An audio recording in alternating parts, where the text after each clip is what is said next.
बच्चों आज का टॉपिक है imperative sentence part 1 order. Imperative sentence से आज्ञा, निवेदन, प्रार्थना, सुझाव आदि प्रकट होते हैं। ऐसे वाक्यों में सदैव कर्ता छिपा रहता है। जैसे कम इन, यू कम इन। बच्चों जो इम्परेटिव सेंटेंस होता है उसमें जो सब्जेक्ट होता है वो सदैव छिपा रहता है, लेकिन वो जो सब्जेक्ट होता है वो सदैव यू होता है। इम्परेटिव सेंटेंस के अफर्मेटिव वाक्य सदैव वर्ब की फर्स्ट फॉर्म से आरंभ होते हैं। बच्चों जब भी आप इम्परेटिव सेंटेंस देखेंगे, अगर वो अफर्मेटिव में है तो मेन वर्ब के फर्स्ट फॉर्म से ही वह सेंटेंस आरंभ होता है।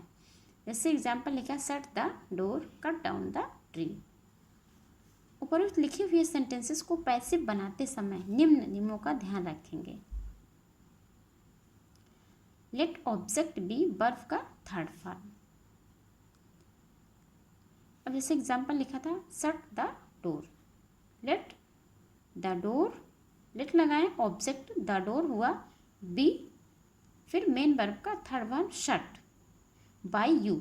यदि बाय यू हम ना लगाएं तो भी सेंटेंस यहाँ पे आकर के कंप्लीट हो जाता है। जैसे let the door be shut.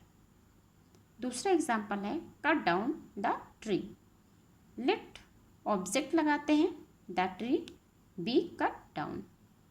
Negative sentence ऐसे वाक्यों की पैसिव बनाते समय बी से पहले नॉट लिखा जाता है। बच्चों नेगेटिव सेंटेंस में अफर्मेटिव का ही सारा नियम रहेगा, सिर्फ बी से पहले हमें क्या लगा देना है, नॉट लगा देना है।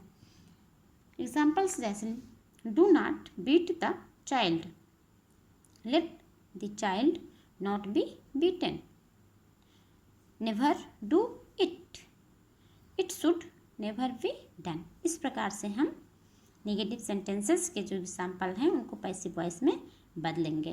कभी कभी सेंटेंस में सिर्फ वर्ब ही रहता है, ऑब्जेक्ट नहीं रहता।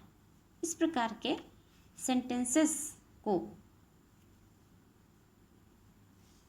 इस नियम के आधार पर करते हैं, जिसमें वर्ब का फर्स्ट फॉर्म हो पर ऑब्जेक्ट ना हो। ऐसे सेंटेंस जिसमें वर्ब हो लेकिन ऑब्जेक्ट नहीं हो। आपके सामने लिखा है कम हियर, गो देयर।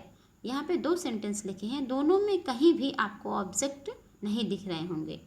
तो ऐसे में इस प्रकार के सेंटेंसेस अगर आते हैं आपके सामने और कह दिया जाए आपको कि इसे पैसिव वॉइस में चेंज करिए, पैसिव वॉइस इसका बनाइए, कम हियर का पैसिव वॉइस बनाइए, गो देयर का पैसिव वॉइस बनाइए, तो आप कुछ ऐसे नियम है जिसके अनुसार से आप बना सकते हैं।